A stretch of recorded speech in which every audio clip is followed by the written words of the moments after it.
Fala galera, Pipo aqui para mais uma aulinha de biologia. Só estou passando para lembrar que os links estão sempre na descrição e espero que vocês tenham aí uma excelente aula. Então, vamos de vídeo.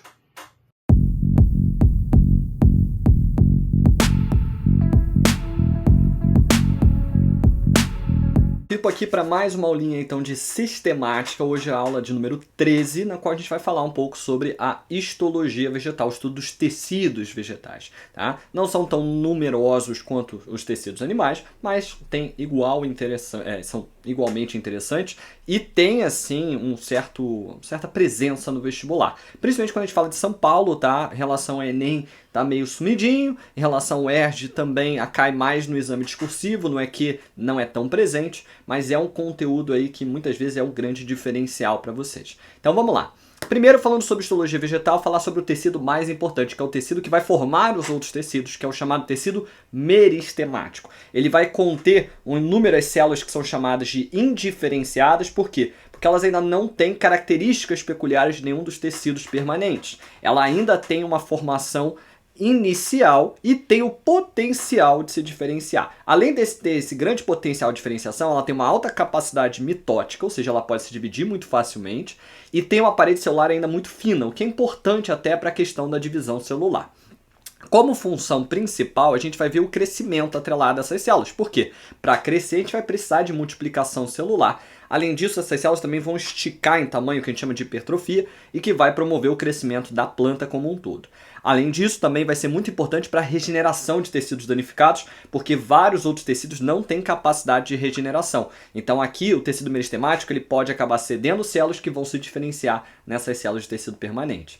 O tecido peristemático ele faz uma analogia muito fácil de se observar com as células-tronco, no caso de animais. Células-tronco são células que ainda não se diferenciaram e têm o potencial de se diferenciar em outros tecidos. Então aqui a gente vai ver o mesmo processo. O meristema se transforma, se diferencia numa célula de tecido permanente.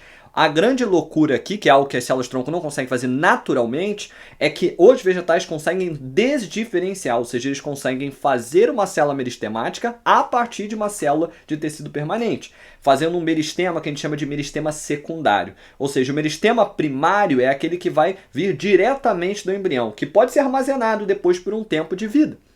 E vai estar atuando principalmente no crescimento longitudinal da planta. Então, de cima para baixo e de baixo para mais baixo ainda. Ou seja, a raiz crescendo lá para perto do centro da Terra, né? Não perto, né? Ainda muito distante. E a nossa plantinha crescendo para o alto, crescendo em direção à nossa atmosfera. Agora, o meristema secundário, por outro lado, ele geralmente vai estar atuando no crescimento secundário, que é o que a gente chama de crescimento em espessura. Então, aquele tronco que fica mais largo, isso é responsabilidade aí desse meristema secundário. Vale dizer que hoje em laboratório, tá? A gente fala isso lá em biotecnologia, a gente é capaz sim de desdiferenciar uma célula animal, ou seja, eu consigo a partir de uma célula permanente, como um neurônio, como uma célula muscular, como uma célula epitelial, formar uma célula-tronco pluripotente. Mas isso é feito em laboratório. O curioso aqui é que essas plantas conseguem formar esse meristema secundário naturalmente, tá bom? Em relação aos locais onde eu vou encontrar esses tecidos meristemáticos, a gente fala que a gente encontra em gemas. Gema vem vem da ideia de algo importante, né? Então gema a gente pensa em joia. Então aqui realmente são joias dessa planta, porque são tecidos que vão ser muito importantes na formação dos tecidos permanentes e no crescimento vegetal. Para o crescimento longitudinal do caule, a gente vai ter o armazenamento de células meristemáticas na gema apical. Gema que vai ficar no ápice do caule, ela fica então aqui em cima, ó, na parte mais alta normalmente, mas pode acabar escondida na copa da árvore ali, tá bom? A gente vai ver que isso aqui é muito importante para jardineiros, quando vão fazer a poda. A gente tem gemas auxiliares, que são próximos aos nós, tá? Então elas vão originar as ramificações, que a gente popularmente chama de galhos. E a gente tem a gema subapical da raiz, que é a gema que vai ficar lá embaixo, na ponta, na extremidade máxima da raiz, ou seja, o ponto mais embaixo, e que vai acabar levando à formação aí de ramificações na raiz. Lembrando que essa região é protegida pela coifa, a gente viu isso lá na aula passada, e essa coifa protege essas células contra o atrito, que vai acabar acontecendo naturalmente ali no solo. Agora, vamos para os tecidos permanentes, começando pelo tecido de revestimento. Tecido de revestimento é um tecido que vai revestir o vegetal, além disso vai proteger esse vegetal. A gente tem dois deles, a epiderme e a suber. Primeiro para a epiderme, que é o tecido que vai estar presente em todos os vegetais, dependente de família e dependente de grupo. A epiderme ela tem como função revestir os órgãos primários, como a folha, como o caule jovem e até como as flores. Tá? Ela vai ser composta por células que são muito achatadinhas, ou seja, elas ficam bem fininhas assim, e elas são justapostas, muito parecido com a nossa epiderme, né? Então não há espaço entre as células, até para que não haja entrada de substâncias. Lembrando que desde lá das briófitas, ou seja, o primeiro grupo vegetal, a gente vai ter um revestimento feito de cutina. Cutina que vai ser um material semi-impermeável, não é totalmente impermeável, mas é bem impermeável, que vai acabar formando a cutícula. Então aqui a epiderme é muito importante para proteger primariamente esse vegetal e para evitar a desidratação. Mas como eu disse, ela não vai ser tão forte assim. Então quando a gente olha para o caule de um tronco qualquer, a gente vê aquele tecido marrom, aquilo não é a epiderme, aquilo na verdade vai ser a súbia. Tá? A epiderme a gente vê claramente que seria a parte mais externa ali de uma folha ou de uma flor, por exemplo. Tá bom? Agora, vamos passar rapidinho aqui também pelas adaptações da epiderme, tá? E eu vou voltar lá depois pra gente falar dessa súbia. A gente tem os pelos radiculares, que é um tema muito importante, a gente vai falar mais sobre isso quando a gente falar de transpiração e de absorção de água. Os pelos, eles ficam lá nas raízes, mas são projeções da epiderme para que tenha uma maior absorção de água no solo. Lembrando que quanto maior a superfície de contato, maior vai ser a absorção. A gente vai ter também tricomas, que são substâncias muito importantes na secreção de odores, que podem atrair, por exemplo, animais polinizadores, podem atrair animais dispersores, no caso do fruto, e podem também secretar substâncias que são aí urticantes ou substâncias que podem causar certos problemas a um determinado animal. Ou seja, a gente pode ter a secreção de substâncias para a proteção do vegetal, o que é muito interessante. E a gente vai ver esses tricomas também muito importantes na presença deles lá nas folhas das nossas plantinhas carnívoras. Plantas carnívoras vão precisar secretar, geralmente, enzimas digestivas e ácidos para que haja digestão dos animais que eles vão acabar coletando. Quem secreta essas enzimas digestivas é justamente aí esses tricomas, tá bom? Esses tricomas muitas vezes são visíveis, vejam que aqui isso aqui já está numa lupa, não é microscópio, tá? Então realmente se você olhar bem você consegue observar a presença deles, tá? E podem acabar até, tá, evitando a desidratação, porque elas retêm o vapor d'água porque criam um ambiente muito úmido, o que é muito maneiro, tá? Entre outras adaptações, a gente pode citar também os acúlios. Acúlios que são famosos por estarem presentes nas rosas, tá? Os acúlios não são espinhos, cuidado com isso, que a gente tem essa assim, forma clássica de falar que é como se eles tivessem espinhos, isso não é verdade, tá? São espessamentos que vão formar estruturas pontiagudas importantes na defesa desses vegetais, tá? Mas que como são projeções da epiderme e não são folhas modificadas, a gente vai chamar aqui de acúlios.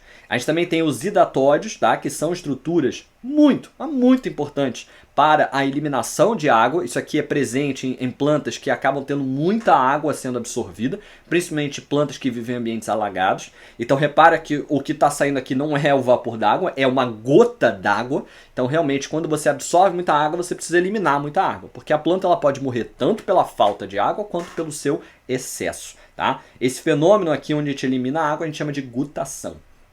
E por fim, a outra adaptação da nossa epiderme, a mais importante de todas, são os estômatos, que são estruturas formadas aí por células, como as células guarda e como as células epidérmicas, que vão acabar levando ao fenômeno da transpiração. Então elas vão permitir que essa planta elimine vapor d'água e neste processo faça a troca gasosa. Ela pode pegar mais gás carbônico para fazer mais fotossíntese e liberar oxigênio para o ambiente, ajudando aí no nosso combate ao aquecimento global, tá bom? Agora, vale dizer que essa estrutura aqui ela é complexa, vamos até dar um zoom aqui. Então, a gente tem as células da epiderme em volta, mas as células mais importantes são essas aqui verdinho claro, chamadas células guarda. As células guarda, elas têm um vacúolo aqui dentro que vai armazenar água, e esse vacúolo pode estar cheio, pode estar murcho, bem como a célula pode estar cheia, pode estar murcha.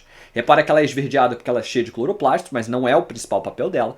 O principal papel dela é o seguinte: quando esta planta precisa de gases, ela vai acabar inflando de água. Então a gente vai ter entrada de potássio, sim, aquele sal mineral, nas células guarda, que sai aqui das células epidérmicas e entra nas células guarda.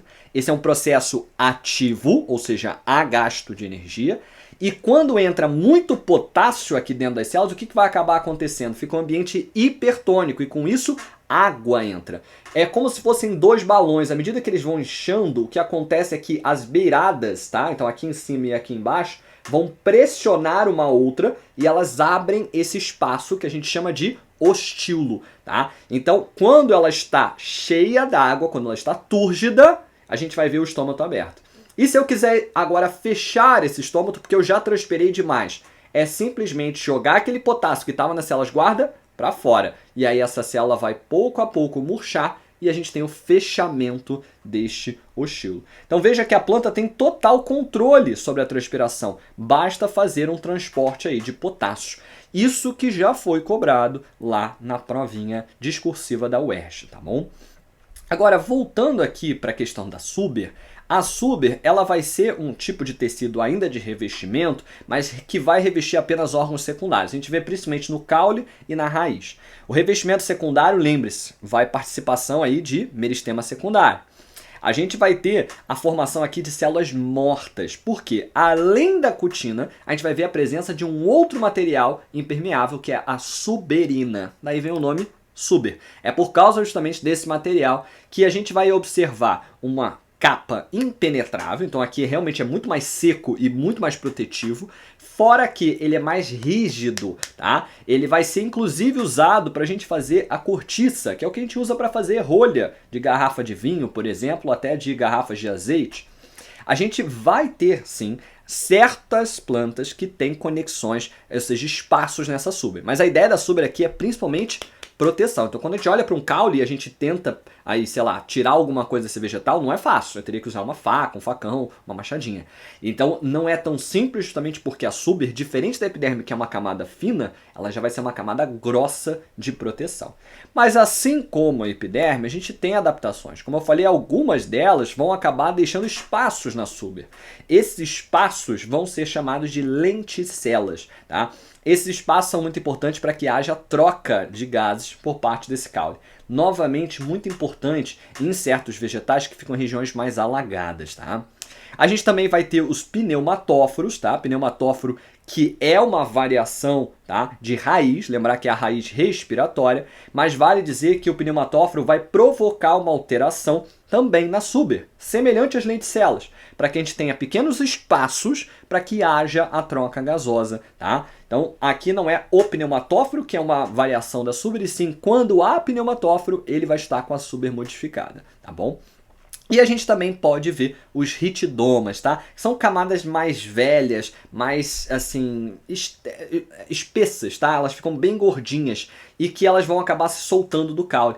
Essas pequenos ritidomas aqui a gente pode usar muitas vezes na formação de cortiça para que a gente não precisa lesar uma planta, tá? E a gente pode também usar desses caules, dessa Suber, em outras formas. Então vale, por exemplo, dizer sobre a canela, que é algo que a gente usa muito na nossa dieta. A canela nada mais é do que o caule de um vegetal. Então a gente está tirando só a região ali da Suber e a gente usa para saborizar os nossos alimentos, tá bom? Agora vamos para o segundo tecido, que é o tecido de preenchimento, talvez um dos mais fáceis que tem, e tomara que apareça no vestibular de vocês, que são os nossos parênquimas. Tecido de preenchimento, obviamente, como o nome já diz, ele preenche, mas além de preencher, ele vai conectar tecidos, tá? E ainda pode ser uma região de armazenamento de substâncias, porque como é só para preencher, eu posso botar ali no meio e aproveitar esse espaço. Tá? A gente tem, por exemplo, o parênquima clorofiliano. Esse está aqui embaixo, tá? É a mesma imagem, praticamente, por isso que eu coloquei aqui embaixo, mas o parênquima clorofiliano, eu vou usar a imagem aqui ao lado, ela é muito importante para que a gente possa ter a fotossíntese acontecendo. Então veja que o parênquima em si é esse espaço aqui entre uma epiderme e outra, isso aqui eu estou fazendo um corte de uma folha. Então esse espaço aqui no meio é todo feito de parênquima clorofiliano, um parênquima que possui células que vão ser riquíssimas em cloroplastos e por isso vão ter essa responsabilidade de fazer fotossíntese para todo vegetal. Ele pode ser dividido em dois tipos, tá? O chamado palissádico e o lacunoso. O palissádico vem da ideia de paliça, que é um nome velho para cerca. Então, se vocês olharem o palissádico aqui, ó, um do ladinho do outro, formando como se fosse uma cerca mesmo. Então, ele respeita a mesma ideia da epiderme, que tem células justapostas. Agora, a parte mais interna a gente chama de lacunoso, porque existem lacunas, existem espaços. Então, ela vai lembrar mais um tecido conjuntivo, com poucas células, mas bem espaçadas. Aqui, muito importante, porque é onde a gente vai ver esses gases que vão se dissipar aqui, além da liberação do vapor vapor d'água durante a transpiração. E nesses espaços, a gente também pode ter a presença de vasos condutores de seiva, que vão ser formados pelo xilema e floema. Então aqui a gente vê aquelas nervuras, né, que aparecem na folha, que são, na verdade, ali os vasos que vão conduzir seiva. Além desse parênquima, responsável pela fotossíntese, a gente tem outros 3 parênquimas famosos. O aerífero, responsável pelo armazenamento de ar, muito importante em plantas aquáticas, para que as folhas fiquem boiando. É o caso da Vitória Regia. Lembrando que essa folha, se ela ficasse lá no fundo da água, a gente não veria a fotossíntese acontecendo, porque não chega tanta água lá no fundo. E a gente vai ter também em algumas outras plantas, aí, além da Vitória Regia, geralmente sempre com esse objetivo de flutuação. A gente tem o parênquima aquífero, que é mais famoso aí do cactus, ou de todas as cactáceas, né, todas as suculentas. Ela vai armazenar um líquido que é viscoso, tá? Que é feito de algo mucilaginoso, que vai ser basicamente água. Então é um gel à base de água que vai acabar retendo esse nutriente para que essa planta possa ter acesso por um longo período de tempo. A gente está falando de plantas aí que vão viver em ambientes muito secos e que vão precisar armazenar água para sobreviver, tá bom? Então a gente está falando aí de climas áridos e semiáridos. Árido é deserto, tá? Semiárido é, por exemplo, a caatinga. E por fim, a gente tem o parênquima amilífero. Amilífero vem da ideia de amido. Lembrar que o nome antigo do amido era amilo. Então, o parênquima amilífero aqui ele vai ser composto por células que vão ser responsáveis pelo armazenamento do amido, que é a principal reserva energética dos vegetais, tá? Elas vão estar presentes em raízes tuberosas, elas podem estar presentes em raízes do tipo bulbo também e muito mais. E a gente vai ver, tá, muitas delas sendo associadas à nossa dieta, uma vez que a gente tem o amido como um importante alimento no nosso cotidiano. Por exemplo, a batata, a cebola, a batata doce, deixa eu pensar mais, cenoura e muito mais, tá? Agora, ela também tem uma importância muito grande em plantas onde o inverno é rigoroso. É o caso da maple, né, que é a planta mais famosa lá do Canadá, aquela que está na bandeira do Canadá. Ela vai armazenar durante o inverno as suas reservas nas raízes, na forma de parênquima amilífero, e ela perde as suas folhas para evitar a desidratação. Quando acaba o inverno, ela leva esse amido, na forma já de sacarose, para as folhas novamente, para que a gente possa ter a formação de uma nova folhagem. E é nesse momento que a gente colhe, tá, a seiva elaborada, a seiva rica em sacarose, que é o que eles chamam do maple syrup, né, que seria o soro de maple, ou a gente pode chamar aí do melzinho dela. Agora, importante entender então que a reserva aqui na raiz vai ser necessária e importante para qualquer planta que perca suas folhas durante o inverno. Plantas que a gente chama de caducifólias, ou seja, que a folha caduca e cai durante o inverno. Agora vamos para o próximo tipo de tecido, que é o tecido de sustentação, um dos mais interessantes, porque é o mais cobrado em vestibular, além do tecido de condução, tá? Que vai ser o tecido que vai conduzir as seivas. Em relação ao tecido de sustentação, a gente tem 2, o colênquima e o esclerênquima. O colênquima, ele é feito de células vivas, tá? Mas que tem uma parede celular muito espessa, muito gorda. É no limite para manter ela viva, porque pense que a parede muito gorda, a troca entre a célula e as outras células fica muito prejudicada, precisa passar um espaço muito grande. Então, aqui elas crescem essa parede para deixar essa célula mais rígida, uma vez que o papel aqui é sustentação, mas não cresce o suficiente para matar essa célula, tá? Elas crescem também por distensão, hipertrofia, ou seja, elas esticam assim e depois vão crescendo a sua parede celular para ficar mais grossa. E elas vão ser presentes, tá? Principalmente em órgãos primários, como a folha, como a flor, como o fruto. Então elas têm uma estrutura, mas elas são meio flexíveis. Então quando a gente vê principalmente uma sustentação de colênquima, a gente ainda vai observar uma flexibilidade. A gente observa isso também no caule verde, como é o caule, por exemplo, do feijoeiro, tá bom? Agora, um ponto importante da gente deixar claro é que essa sustentação apenas não seria suficiente para vegetais de grande porte. E aí que entra a ideia do esclerênquima. Aqui, as células são mortas, por 2 razões. Primeiro, a parede celular delas é mais espessa e segundo, ela tem também um revestimento feito de lignina. Palavra importante, porque cai na UERJ, quase todo mundo erra porque não lembrava desse nomezinho. A lignina é uma molécula muito resistente, então ela torna essa célula bem rígida, bem dura, e ela é totalmente insolúvel em água. Então, este material começa a ficar retido ali e isolado do resto do vegetal, a ponto que essa célula morre, porque não entra água, não entram nutrientes e com isso a gente vai ter a morte dessa célula. E não tem problema, porque ela vai ficar lá morta, mas com aquele formato sustentando o vegetal. Se você tiver dificuldade de lembrar, o nome do tecido ajuda. Esclerênquima. Esclera vem de morte. Por isso tem a esclerose no caso de humanos, né? Esclerose são doenças que normalmente vão nos matar.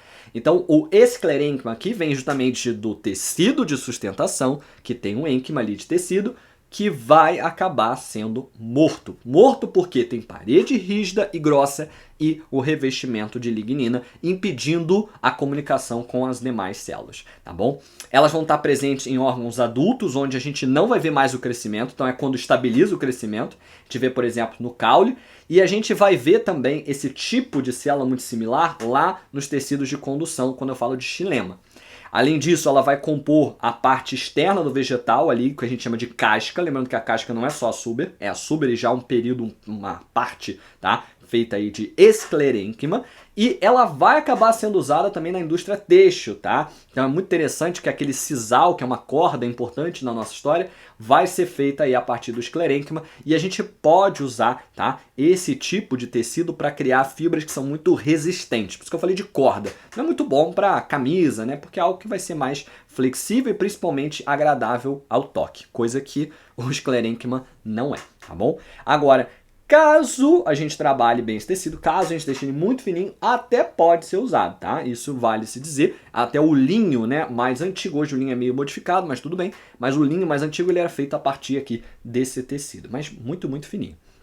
Agora, vamos lá para o próximo grupo de tecidos, que é o tecido de secreção, tecidos secretores. Esse aqui quase nunca aparece, tá? É um tecido responsável por secretar substâncias, como o nome já diz. A gente vê nos nectários, que vão ser regiões onde a gente vai ter a produção e o armazenamento do néctar, fica ali na base da folha, no cálice. A gente tem os cerídeos, que vão ser tecidos secretores produtores de cera, tá? Vão estar presentes principalmente em folhas, presente lá, por exemplo, no nosso querido cerrado. O cerrado que passa por queimadas constantemente, então essa cera é para proteger, revestir a folha para que ela não morra queimada.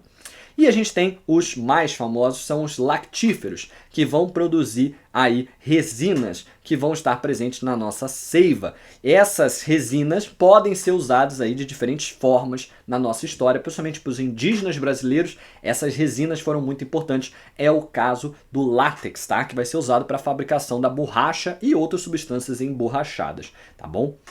E por fim, para a gente fechar a nossa aula, a gente vai para o último tecido, que é o tecido de condução, que é um tecido muito importante no vestibular, muito importante para o vegetal, porque ele vai conduzir as seivas, tá? Bruta e elaborada. E aqui vamos com muita calma, são muitos nomes e que todo mundo começa a transformar isso em sinônimo. Primeiro, quais são os nomes dos tecidos? Xilema e floema, mas não é o nome do vaso. Xilema vai formar os vasos que a gente chama de lenhosos. Esses vasos que vão acabar levando dentro do seu interior a seiva que a gente chama de bruta. Uma seiva que é feita por água e minerais, ou seja, ela é coletada lá na raiz e ela sobe em direção aos demais órgãos vegetais. Tem gente que costuma dizer que o xilema sobe, né? E aí a gente vai lembrar que ele tem essa direção única e a gente vai ver na próxima aula como ocorre esse transporte, que é bem complexo e bem interessante, tá? Agora, vale dizer que este xilema, ele vai ser um tecido muito importante, mas é um tecido que é morto. Ou seja, as células aqui são células mortas porque tem uma parede espessa e um revestimento de lignina, assim como o esclerênquima. Não é o mesmo tecido, mas é a mesma formação celular. E por que isso aqui acaba sendo interessante? Porque o transporte de seiva bruta, então ele vai acontecer por uma diferença de pressão. Ele não depende de ação do vaso. O vaso é só um caminho de direção. E ele tem pequenos buraquinhos aqui, que a gente chama de elementos de vaso, que vão acabar passando essa seiva, subindo, tá? Em direção aos órgãos superiores, como o caule, como as folhas, tá? Elas são formadas basicamente de duas estruturas, tá? O que a gente chama de traqueídeos, que vão estar por toda a planta, por toda a região, inclusive até nas folhas, e os elementos de vaso, tá? Os elementos de vaso são mais rígidos, tá? E são um pouquinho mais largos, tá? Mas aqui só vai aparecer em angiosperma, é um caso muito peculiar. Nunca vi isso aparecer em vestibular. Eu só complemento para deixar claro que vai que, né? Em relação a essas estruturas, vale dizer que elas também vão ter papel de sustentação. Então, como esses vasos lenhosos, como esse xilema é composto de célula morta, a parte mais interna dela do vegetal, ela vai acabar tendo esse papel de sustentação. E aí vamos entender isso. Numa planta que tenha crescimento secundário, ou seja, ela tem aquele crescimento em largura, em espessura, a gente vai observar aqui o xilema tendo papel importante na sustentação. E a gente vai dividir ele em duas partes, tá? Então veja aqui, isso aqui seria o desenho do corte do caule. A gente tem a casca, feita principalmente aí por Suber. Mais externamente a gente tem o floema, que é aquele que vai transportar a seiva elaborada. E mais internamente o xilema. Só que tem a parte mais externa, que é chamada de alburno, que vai ser responsável pelo transporte de seiva bruta, água e sais minerais, da raiz para o resto da planta.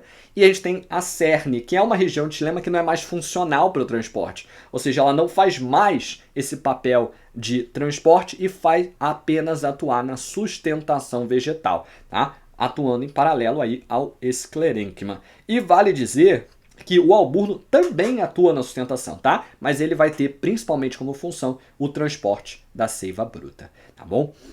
Cuidado, por fim, só com esse nome vasos lenhosos, que também já apareceu a nível de FUVEST e muita gente confunde, porque pensa muito em xilema e esquece do nome, tá? Então o xilema forma os vasos chamados de lenhosos, ou também chamado de lenho, e que vai transportar a seiva bruta, seiva que é água e sais minerais da raiz para os demais órgãos vegetais.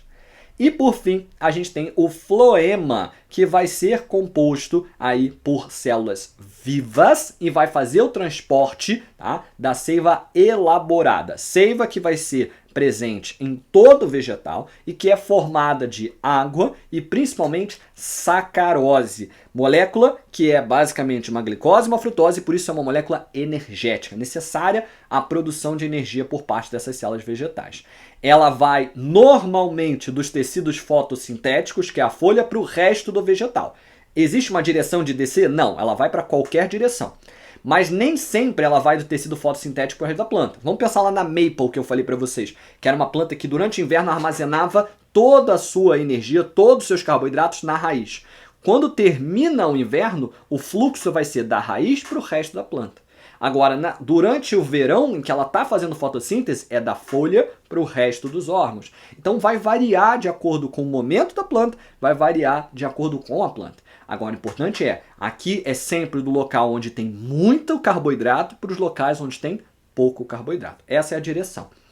Do ponto de vista visual, não existe um direcionamento. Ela pode ir para qualquer região deste vegetal, tá?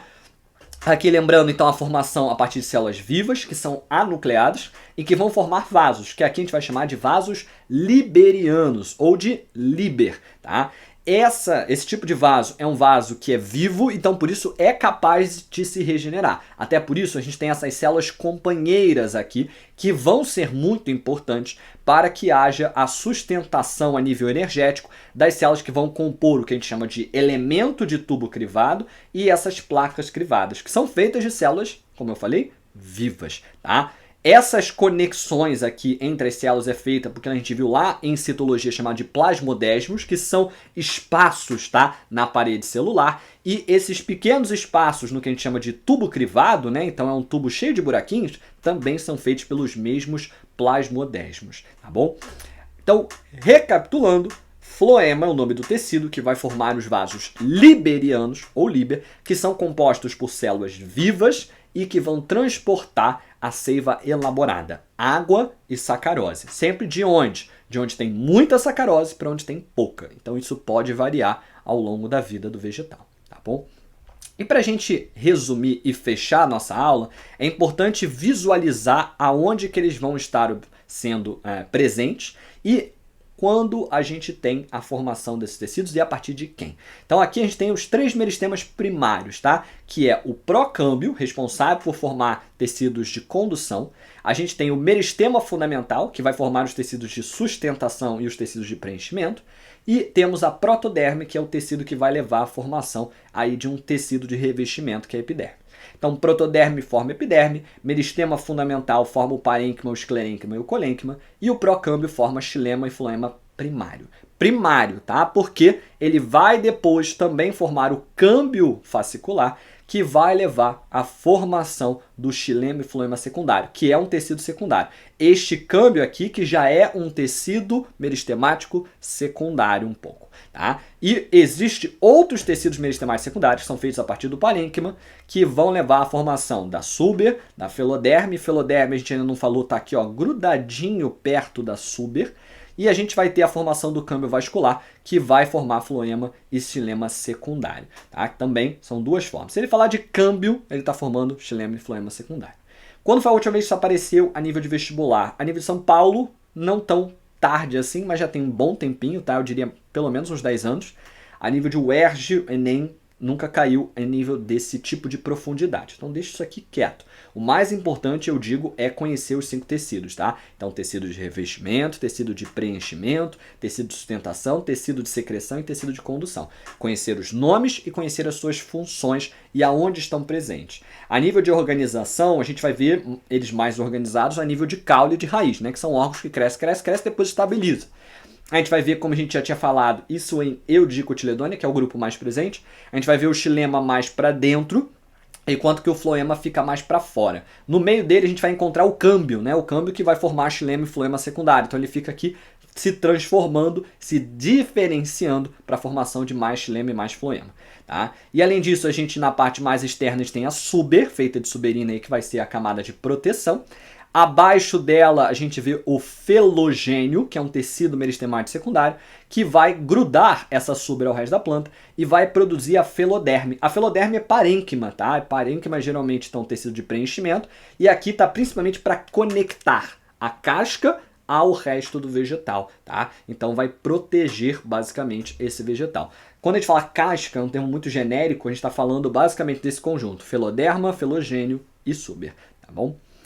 Raríssimas vezes apareceram, mas da última vez, basicamente, que apareceu, você tinha que saber qual seria o caminho até o xilema, porque falava de uma planta que era uma parasita que levava seiva bruta. Tá? E aí, ao levar a seiva bruta, perguntava por quais tecidos ela passava, e aí, aqui mora a dificuldade, você teria que saber que teria súber, felogênio, feloderme, floema, e aí depois chegava no xilema, tá? O câmbio aqui não era necessário, porque como vocês estão vendo aqui, o câmbio ele meio que margeia, são pequenos quadradinhos que vão margeando este xilema, tá bom?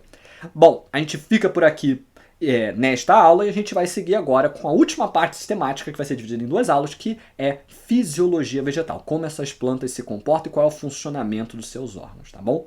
Até a próxima, um grande abraço e valeu!